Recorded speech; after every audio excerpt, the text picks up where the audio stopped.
And welcome back to Chicago Stadium. Rick Barry will be joining Steve Jones and yours truly, Bob Neal, in just a moment. Rick, of course, just coming off that Legends game. And, Steve, there's no question about it. We're going to be dealing with a potentially surly competitor here as his team lost there at the end of the ball. Well, he's depressed. You know, he had the big shots at the end, and then he had the rebound, and somehow he lost the ball. So, you know, he's taking a lot of grief in the locker room right now. You know, I had a friendly little wager as to who would outscore who, Collins or Barry. And Collins got him by a point, if I'm not mistaken. But let's talk a little bit about that Legends game, because it was a beauty, and the fans here didn't even want him to leave the court. Well, the fans really got into it at the end, and Calvin Murphy, he had a lot of time for this. Now watch, right at the end, look at the hands go in the back of Thurman, and he said, wait, where's the call? Too late. I don't think they could have taken much more time anyway, but I think the West wanted one trip down the other end. That's right, something you have to consider in this game. Cowens, by the way, had 10 points in that ball game and 6 rebounds, and he looks very fit. You have to consider the condition of the players about the overtime. You know, the thing that this game shows is that you can be fit for life, but you can't be fit for basketball, because there was a lot of heavy breathing out there. All right, let's talk a little bit about this three-point contest that's coming up here in just a moment. Danny Ainge warming up, and there's Craig Hodges. The competitors have drawn for the order they're going to shoot in today. It's going to be Ainge first, followed by Trent Tucker, Craig Hodges, Mark Price. It's going to be Scott, Ellis, Bird, and Shrimp. That's the order they're going to go in the round of 8, and we'll talk more about that in a moment. Let's look back just a little bit to last year. In 1987, Larry Bird, Steve, survived a three-way shootout in the first round to go ahead and win. This is the third three-point shootout competition this year. This is last year's, and it was Detlef Shrimp and Larry Bird in the finals. Well, the key was the call, and Bird decided that he was going to be the guy to go first. I think he did two things psychologically: keeping that jersey on, winning the flip, and then burying all of those shots at the top really put a lot of pressure on Shrimp, and he never really recovered, although he made a big rush at the end. Well, Larry Bird has made more three-pointers than any player in NBA history and attempted more through the 3rd of January this year. So it was Detlef Shrimp and Larry Bird. Shrimp missed that last one. That ball, the red, white, and blue ball, which is worth 2 points, would have sent that last year into an overtime, a 24-second shootout. And now we've been joined by a very perspiration-soaked Rick Barry. You look like you were in pretty good condition. You said you were. Well, I felt pretty good out there. I just wish the result had been a little bit different. I was telling Dave Cowens, it was like we were playing in the NBA Finals. All of a sudden, they were knocking us down, beating us up, and the whistle was never blown. That's what I should have kept my whistle for. I predicted there would be some kind of disagreement by Rick Barry with an official's call, and there you go. He lived up to my expectations. We'll be back in a moment to talk about the rules of the three-point long-distance shootout coming up in just a moment from Chicago Stadium.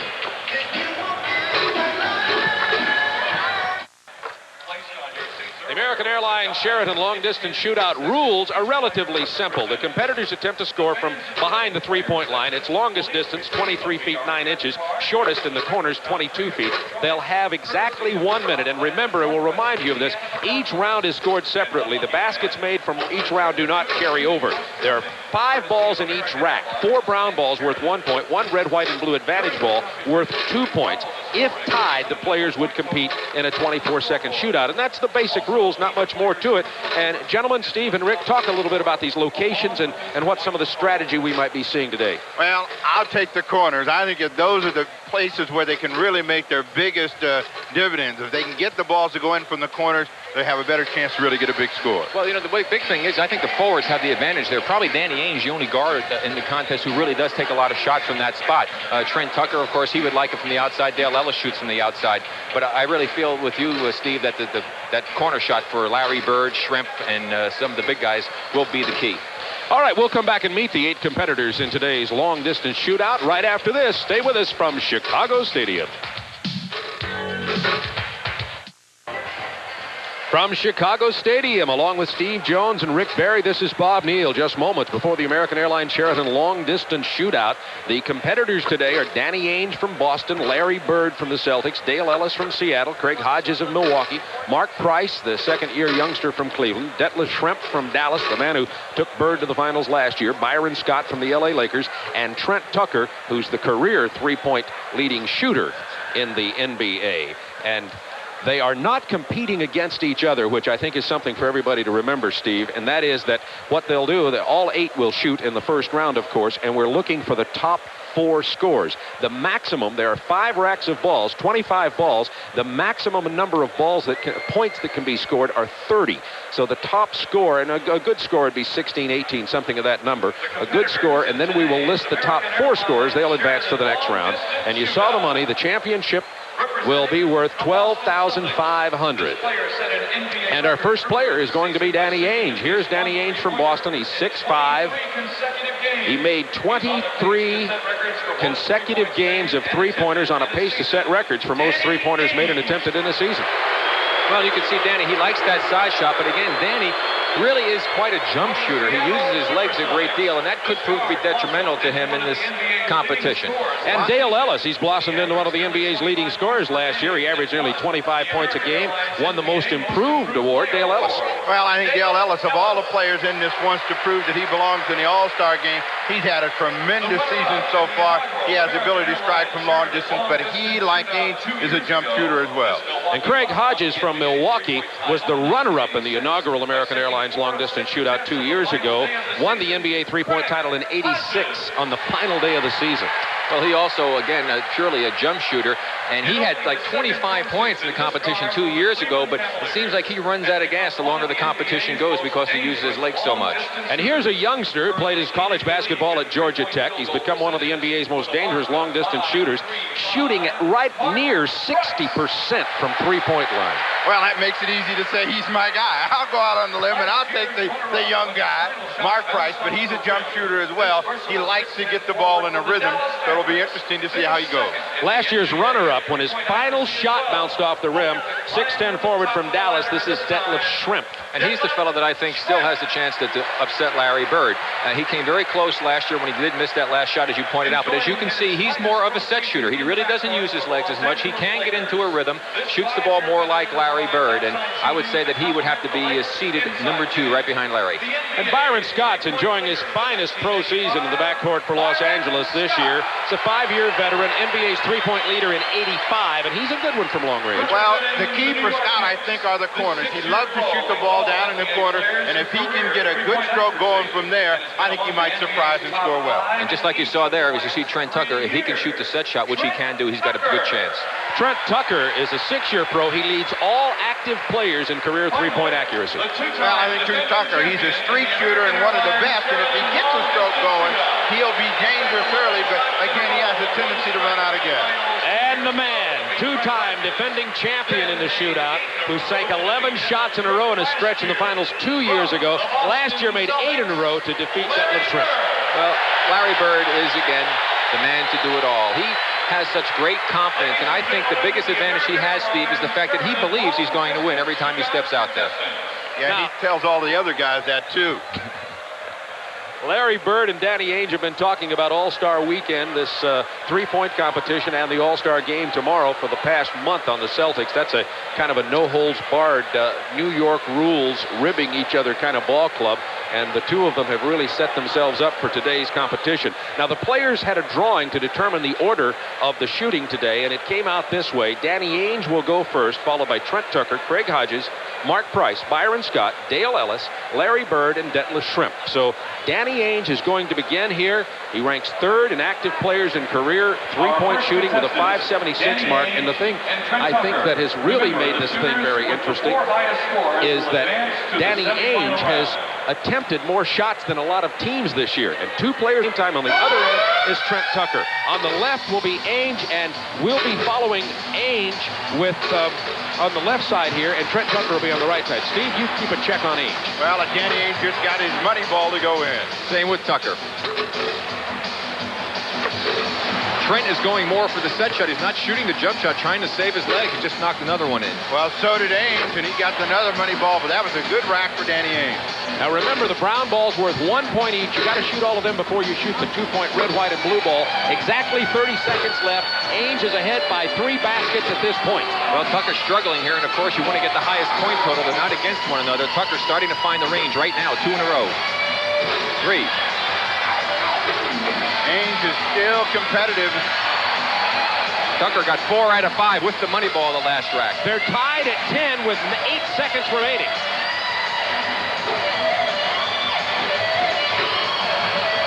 Tucker missed all but one in the last rack. Ainge got the money ball. Ainge finishes with 13 points and Trent Tucker with 11. Now remember, this is not head-to-head competition. The top 4 scores of the first round will advance to the semifinals. So Trent Tucker with 11. And remember, last year, 13, they had a playoff to see who made the 4th spot. Larry Bird was involved in that and won the shoot-off to make it into the next round. Well, those are both pretty good scores for the guys that started, and that's going to put some pressure on Mark Price and Craig Hodges. Mark Price will be, as we look at them from our courtside seat, on the left, and Hodges will be on the right. They have 1 minute. There are 25 balls to shoot, a total of 30 points, and Steve Jones is going to keep track of Mark Price, and Rick will be watching Craig Hodges. And Mark Price.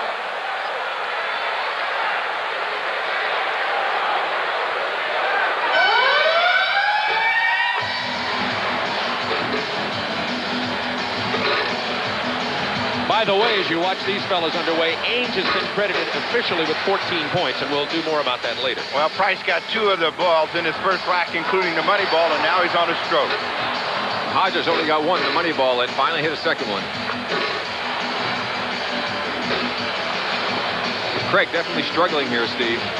Well, speed and accuracy is important, and Price is doing just that from right in the middle of the court. Exactly 28 seconds left. Both players have a little more than 2 racks left. Well, Hodges made a ball, but he was on the line. It disallowed it. He had another one taken away, Hodges. Tough night for Hodges against Price, who's shooting extremely well now. Price has 11 now. Hodges 7. 10 seconds.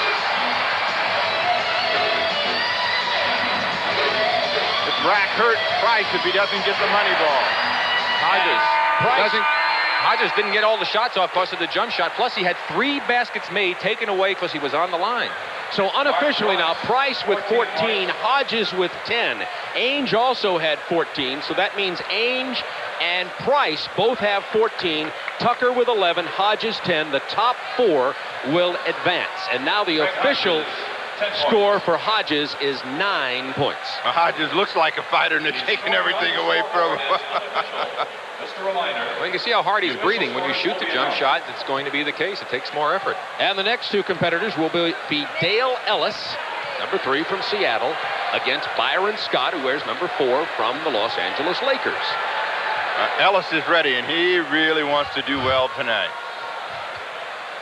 Remember, Ainge and Price both have 14 points. Byron Scott. Tucker with 10 and Ellis. Hodges with 9.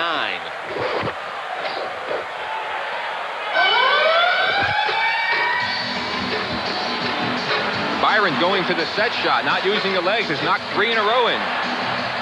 Ellis has got 2 and the money ball. 5 in a row for 6 in a row now for Byron Scott.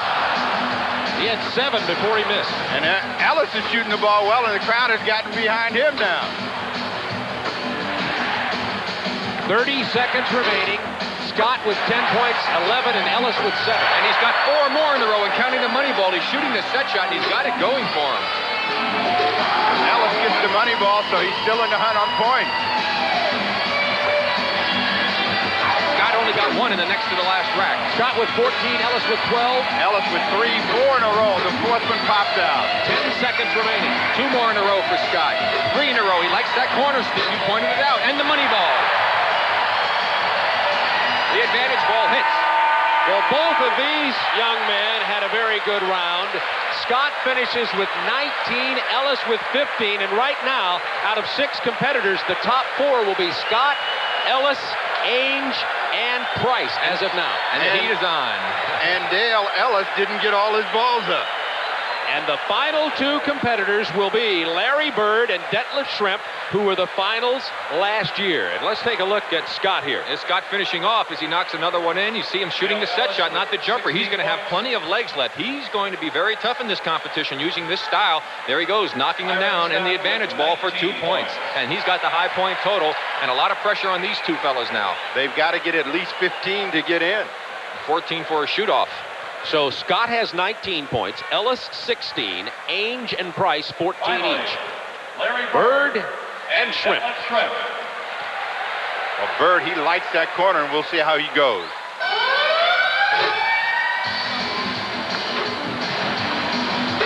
Shrimp, 2 in a row. 3 in a row. Just made 1 now. He's even at 2 in that first rack. Shrimp hit 4 of the 5, counting the advantage ball. Remember now, Bird had to get into a 3-way shootout, a 24-second shootout last year to advance. He starts very slowly, and the key to beating Bird is beating him here in the first round. Well, Shrimp is hot. Well, Shrimp is hot. They both started on the same side. They can't see each other, but Bird just got the money ball in. And Shrimp hit 4 to 5 again. We have 20 seconds remaining. Detlef Shrimp with 13 points. Bird with only 10, now 11. That's a big one for Bird. He got the money ball. And Shrimp had a bad rack. Is next to the last rack. He needs some here. They're tied. Bird just moved ahead. 5 seconds left. Shrimp ties him. Bird hits the big 2-pointer for 17 points. Shrimp will finish with 15 points. So the top scorers are Scott, Bird with 17, Ellis with 16, and with 15 points, Detlef Shrimp. And unofficially, those are the top 4. Knocked out Price and Ainge. That was some clutch shooting by both players. The last 4 players came through. They really shot the ball well at the end. Shrimp can't believe he didn't get that one. So that was the finish of round 1. Now let's just double check again. We have Scott with 19, Bird 17, Ellis 16, Shrimp with 15 to advance as we look at Shrimp on his first round competition. See, he's basically a set shooter. He jumps a little bit more than Larry, but he got it going there on the middle rack. As you can see him dropping him in. Advancing to the semifinal. So Larry Bird this year, last year had to go into a 24-second shootout. This year, he finishes second among the 8 to advance. Well, I think Bird was thinking on that last rack, just make sure I get a couple of brown balls in and then finish with that money ball, and he did. All right, we'll be back with the semifinals. It will be Scott, Bird, Ellis, and Shrimp when we return to Chicago Stadium.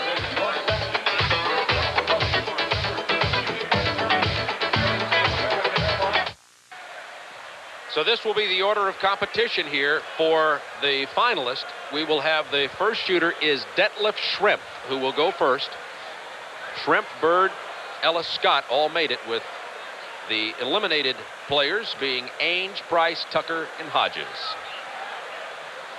So Detlef Shrimp, who took Larry Bird to the finals last year.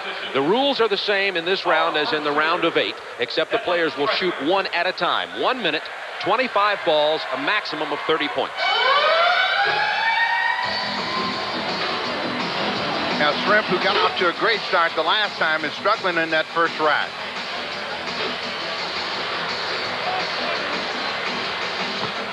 It looks like he's got a little too much legs. He's going a little long on a lot of his shots, Steve. Well, I think Shrimp is more subject to the psychological pressure than anybody else, but he's got it going now. That last one didn't count. He was on the line, so he only has 1, and he's going to be in big trouble. I don't think there's no way for him to make it into the finals. In regular season play this year, Shrimp hitting only 3 of 18 for 17% as of the 1st of January, so he has been struggling all year. And he's struggling right now. As I said, his chances, unless he knocks all of these balls in, or the majority of them, are almost impossible to make it. Now he needs a big finish. He was jumping up and down, hoping he'd get that money ball in. He just got 5 points. And we have 3 seconds left, and Shrimp has had a nightmare. Detlef Shrimp unofficially with only 5 points. That'll almost certainly eliminate Detlef Shrimp unless everybody else goes ice cold. Remember, the scores from the first round do not carry over. Individual scores in each round here. Can you see if anything's wrong with his form or anything, Rick? Well, I think it's so much the form as it is just the fact that he got off to a bad start and he feels a little bit of pressure trying to make all of the balls at this point. Looks like he's shooting the ball a little bit off to the left side. That one that he knocked in, the last one didn't even count because it was after the buzzer, but a lot of his shots were a little bit left. He may have had his hand to the right of center of the ball, but he definitely did not have the groove going that time. Now Larry Bird is the next competitor in this semifinal round. Bird shooting 39% in game 3-pointers on the year. He has 1 minute, 25 balls. It's always nice to hit the first one, but Larry not being able to get in the groove yet. Got the big 2-point ball, however, at the end. Well, this is your guy, Rick, and he's always been able to perform well under pressure, and he usually picks up steam with each rack. Well, there's 2 in a row, 3 in a row. Let's see how many he can come up with. 4. Including the 2-pointer. 8 points for Bird now. He's got 30 seconds left on the 60-second shot clock. Yeah, he's got the rhythm going right now. And Bird's got 13 points with 20 seconds remaining. Well, he's not getting to the racks too quickly, but he's able to get a lot of shots out of them very fast. That's because of the groove he gets in. That set shot, he doesn't waste a lot of effort. 18 points for Bird, 8 seconds left. 19 and counting, make it 20. And he gets the 2-pointer. Unofficially, 23 points for Larry Bird. That's only 2 points short of the record 25. The maximum you can get is 30 if you hit every shot. So the hired assassin with the sharp eye is firing it on target today.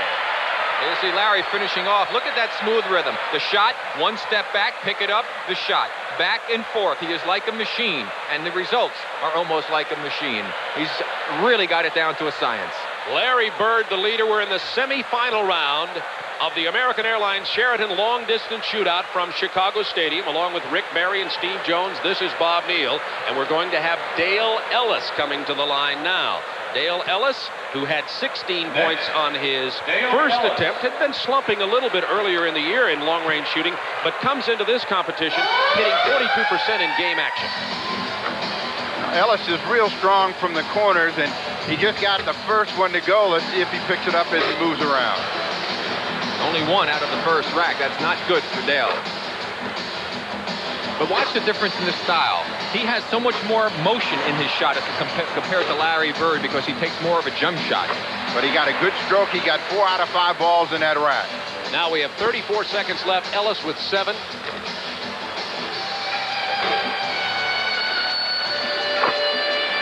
8 points now, and 8 points. He's 2 racks left with 21 seconds. He just needs to try and make as many as he can here down the end to put some pressure on Byron Scott because Shrimp is out of the competition. Shrimp had only 5 points. Hits the big 2-pointer. That's 12 points for Ellis. 7 seconds left. See if he gets through all the balls. This is where he didn't finish the last time. Let's see if he gets this one off. He does not. So Dale Ellis unofficially finishes with 12 points. Bird had 23, Ellis 12, Shrimp 5, and now the final competitor will be coming up. That'll be Byron Scott. Well, great concentration by Dale Ellis, but again, he took just a little bit too much time. It may hurt him now. When Byron Scott goes, because he has such a great start, I think he might feel a little bit more pressure than everybody else. Well, Byron is a clutch performer, and I like the way he's shooting. We talked yesterday, and I said, Byron, if you're going to have a chance, shoot the set shot. He said, really? I said, definitely, save your legs, and that's what he elected to do here, and he knocked him down in the first time. All right, we have Byron Scott from the Los Angeles Lakers. He has a minute of clock time. He's got to get better than 12 to finish second. Got 3 on that first rack, so he's off to a pretty good start. Well, Scott has his most trouble right out here from the side, so he's got to get some business done in this rack and the one from the middle. Got the big 2-pointer right there with 35 seconds. Scott has 7 points. Got 9. He needs to beat 12. 24 seconds for Scott. He has 9. Plenty of time left. He just needs to get it to drop in. A couple more. Well, the shot seems to be flattening out right now, and all he's getting is the front rim. This would give him 11. 10 seconds.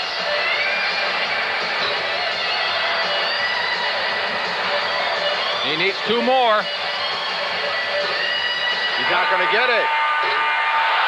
Byron Scott unofficially has 12 points, and that 12 would tie him with Ellis for the semifinals and mean there would be a 24-second shootout. And I'll tell you, if that happens, Larry Bird definitely is going to be the big favorite because 20 more seconds of shooting can really hurt them. You see the slow motion shot of Byron Scott. Good form, nice follow through, good rotation on it, and he's able to knock that one in. No, he got the bad bounce on that one. Now we have Scott officially with only 11 points as they checked it. It is 11 for Scott, so the winner is going to be, the two finalists will be Larry Bird and Dale Ellis. There will be no shootout, and they are going to the middle of the arena for a coin toss. So Byron Scott, officially with 11, is eliminated. You see Byron shaking his head. He really had it locked up. He had 2 racks to go, only needed to knock in 3 balls out of 10, and wasn't able to do it. Well, that rack on this side there in that deep position, all of his balls kind of flattened out. They hit the front rim, and that really put the pressure on him. And here comes Bird back in a familiar position. So let's see if anybody can upset the world, and that means Dale Ellis. Let me explain the coin toss here. They'll toss the coin, and the winner of the coin toss can elect to shoot first or second. The loser will then have his choice of baskets.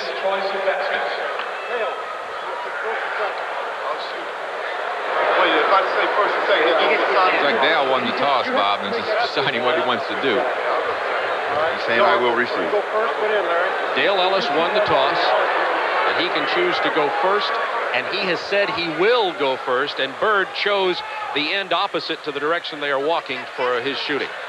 Well, he's been wearing this end out. So We'll be back in a moment for the finals. Dale Ellis, we are not going to go away. Dale Ellis is going to shoot right now. 1 minute, 25 balls, a maximum of 30 points. The winner with $12,500. Second place, $7,500. This first rack is probably the most crucial for Ellis. If he can get a good rhythm going, he'll have a chance.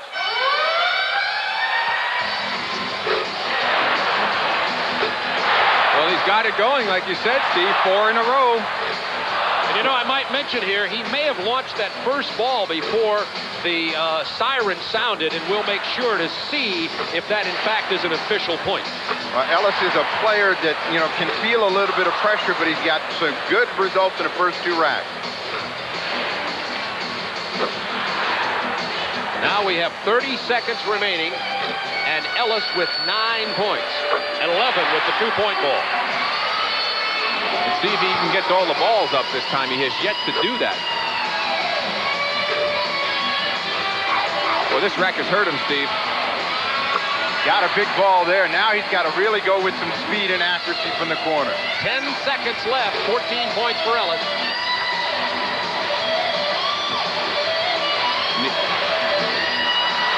He gets them all off. Unofficially, Ellis with 15, but we're going to hold just a second to make sure of that. The first shot may not have counted. And Larry Bird, the 2-time defending champion, nobody has ever defeated him in the long-distance shootout, is set to go right after we take a look at Dale Ellis. There you see Dale firing away. He got off to a terrific start, like you said, Steve, and I thought that that would get him going. However, even though he shot well on the second rack, the third and fourth racks were really his downfall. He was only able to drop that 1 brown ball and 1 2-point shot in on those 2 racks, and that could prove to be very costly going up against the defending champion, Larry Bird. You know how Bird is. He feels that when the money's down, no one is better than himself. Watched him. He lined all those balls up to be in the perfect position on that first rack. I'm surprised he didn't do it on all of them. He has 60 seconds, 25 balls. He has to beat 15 points, a slow start. But he warms up as he gets going. 3 points out of the first rack.